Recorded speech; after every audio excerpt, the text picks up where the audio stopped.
Assalamu alaikum wa rahmatullah. So I developed an ultra fast method of composting, and I did a video on that, and it's had over 300,000 views on that video as we speak right now. So a lot of people have taken a lot of benefit from it. But some people have asked some questions, and in today's video what I want to do is I want to take my time in answering those questions and making sure that people fully understand this composting process. So I'll explain a little bit about this method of composting. Now, what this method of composting does is it takes ordinary grass clippings and it takes old leaves, it takes cardboard, and it turns that into compost in a space of about 10 days. Within 10 days to 2 weeks, you're going to have usable compost. You're going to have compost ready to use from ordinary grass clippings, cardboard and leaves. And you're going to be able to plant your seeds, and away you go. So I've got my mix ready, and in my mix it's about 40% grass clippings, 30% cardboard and 30% leaves. You don't have to go for leaves if you haven't got leaves. You don't have to go for cardboard if you haven't got cardboard. If you don't like the concept of using cardboard, you don't have to use cardboard. Now, that's one of the questions that I've got asked quite a bit.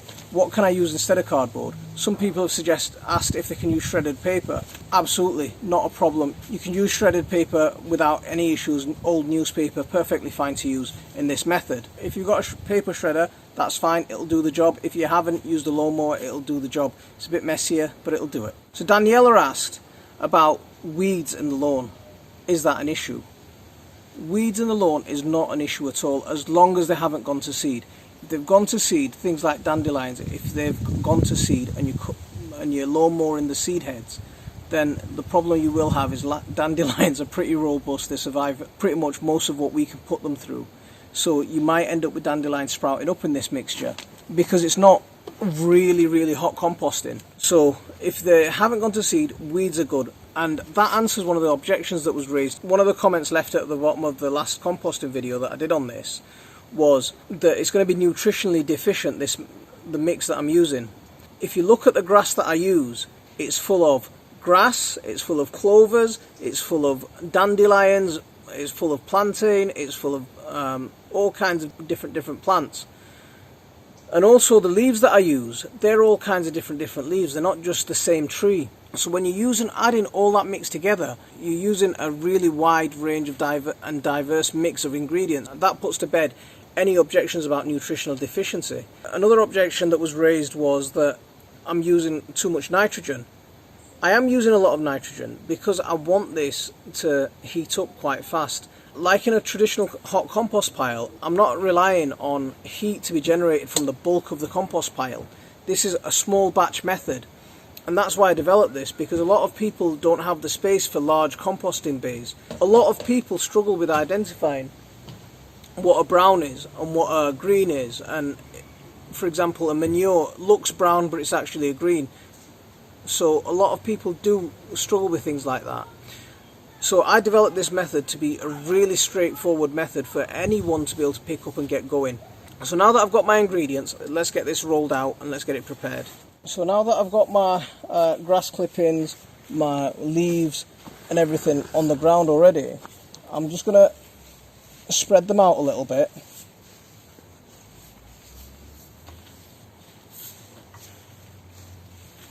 And then I'm going to water them.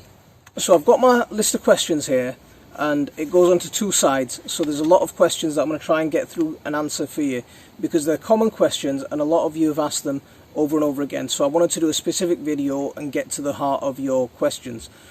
And this is my secret weapon here, and this is molasses. I like using molasses a lot because it's quite easy to get hold of, and it really activates the bacteria, and it sends the worms crazy. So it's a really good one to be using.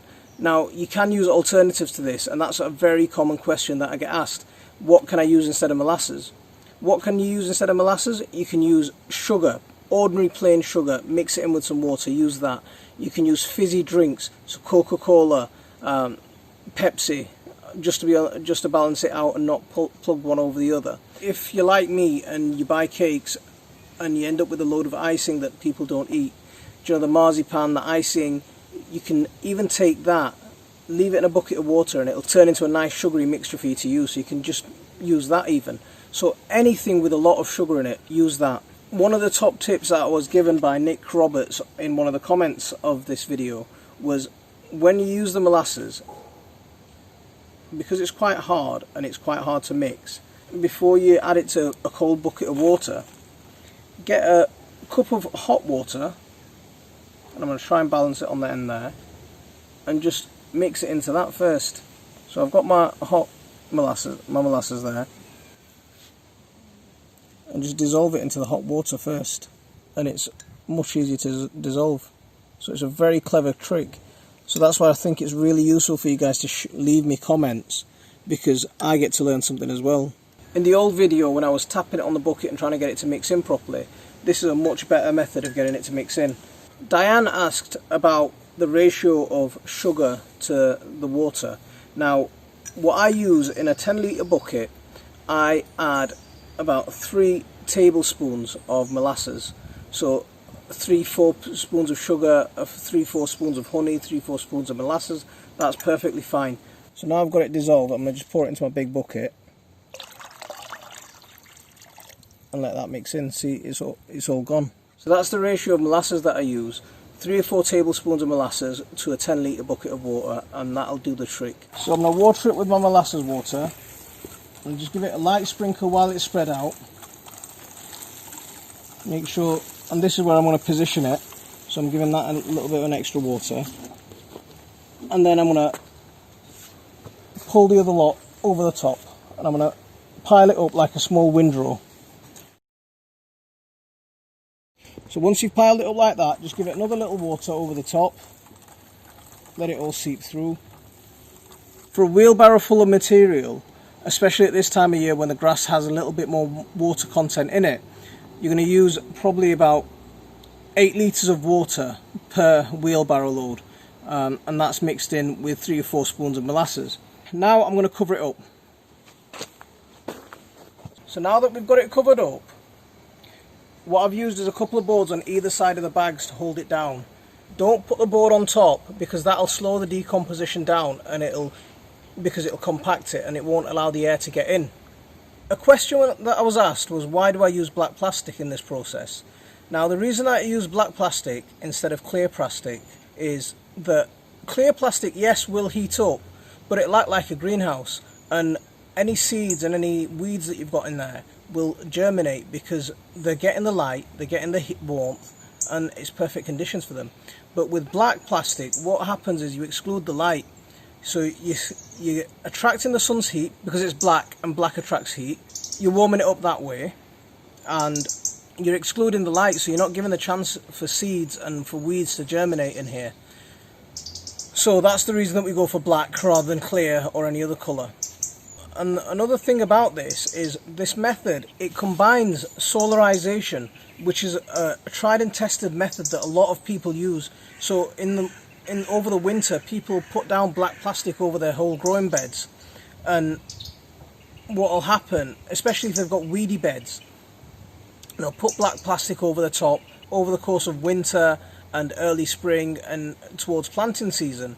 The sun and the heat and the covering with the dark plastic will kill the weeds underneath, and you'll have a nice surface to grow on.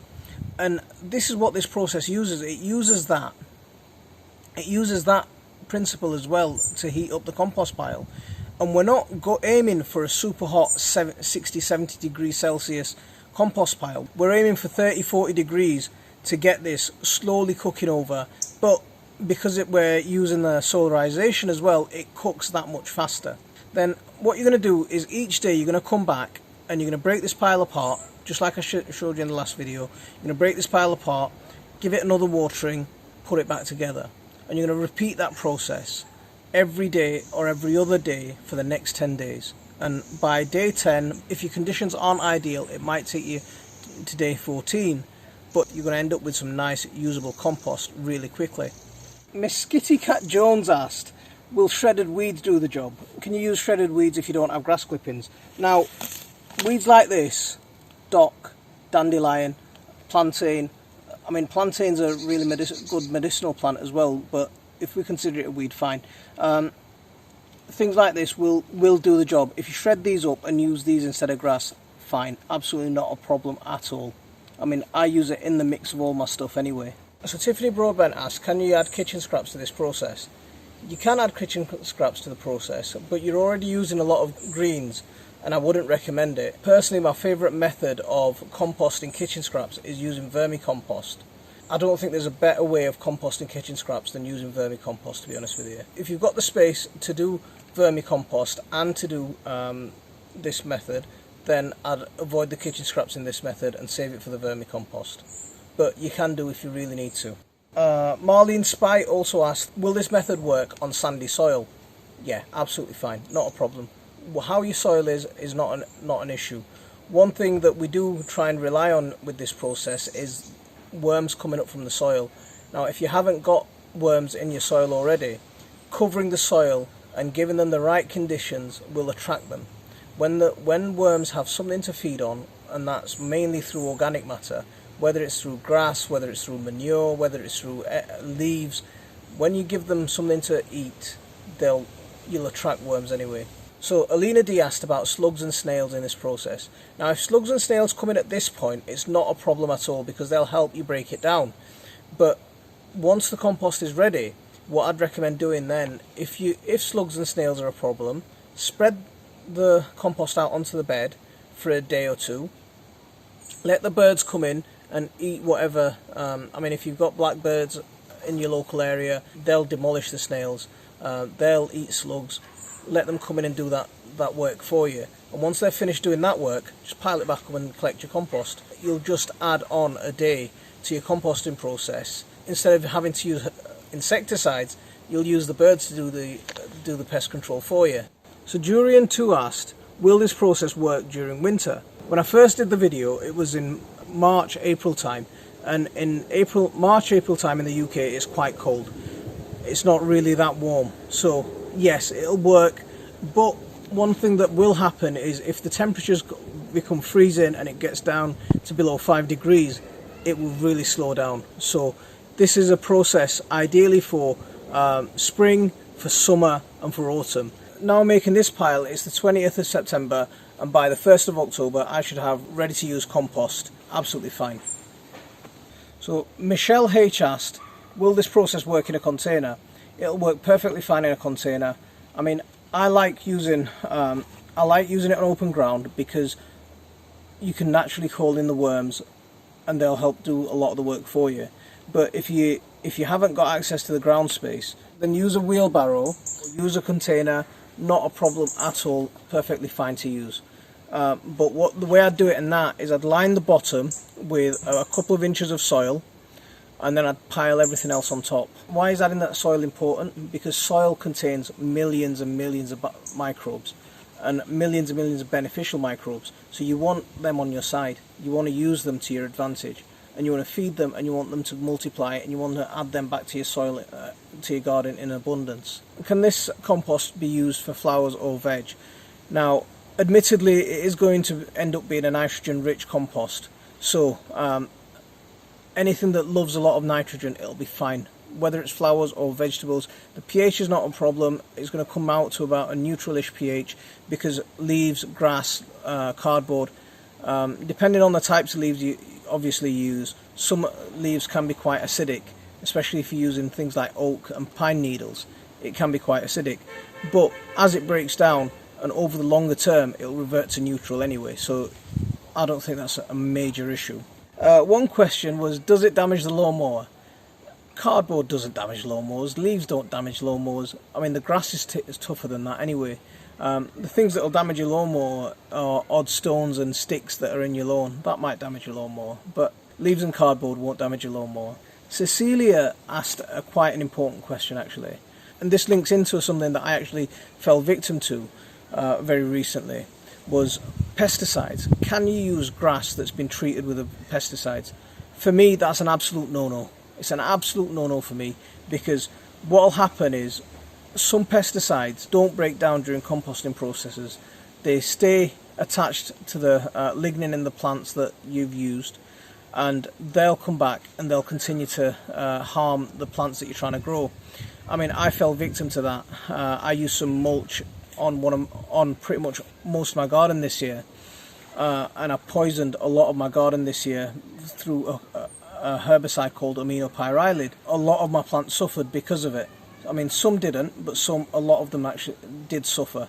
So don't use plants with herbicides in it. Don't use plants with pesticides in it, because you're going to harm the worms and you're going to harm the other beneficial insects that are going to come in to do your breaking down process. I've already shown you the process from start to finish. Go and watch that and you can see exactly the process that I went through to make this method, to make this pile and make the compost in 10 days. It's a supplementary video to that, so the two do go hand in hand, so it'll be good for you to watch them both.